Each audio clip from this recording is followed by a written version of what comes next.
SIR का कार्य दौसा जिले में तेजी के साथ किया जा रहा है। दौसा जिले में 100% डिजिटाइजेशन हो चुका है।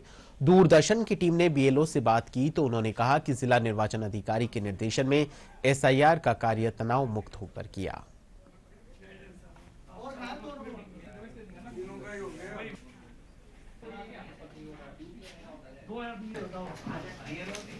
उसको काम का ऊपर सिस्टमेटिक करते हैं ना तो पैसा नहीं आता। हम दोनों हस्बैंड वाइफ शिक्षा विभाग में ही है, तो हमारी वाइफ भी शिक्षा विभाग में है, तो वो भी ड्यूटी पे जाती है, ऐसी कोई दिक्कत नहीं थी। पर यही है, हमने इसी प्रकार मैनेज किया भाई, सुबह घर का काम पूरा कंप्लीट करके अब निकलना है, तो जैसे ड्यूटी टाइम में जाते हैं वैसे निकल के गए। और उसके बाद में ड्यूटी टाइम बाद में शाम को 4-5 बजे 6 बजे बाद ही घुसते थे और फिर ऑनलाइन काम रात को कर लेते हैं।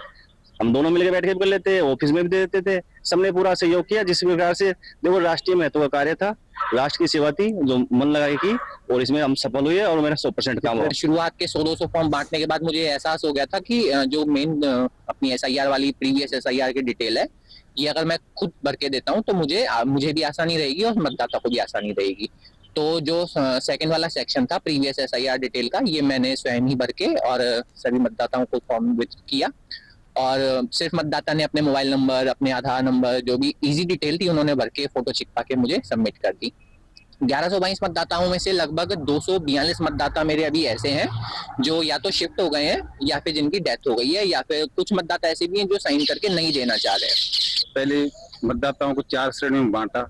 एक तो 2002 की वोटिंग लिस्ट में जिसका नाम था, और एक 1987 से 2004 के बीच में थे कैंडिडेट, और 2004 से और 2025 के बीच में थे। और एक कर्मचारियों को अलग से डिवाइडेड किया कि बाहर रहते थे, और सभी उनकी फोटो, उनके साइन, ये सभी समस्या हमारे सामने आ रही थी।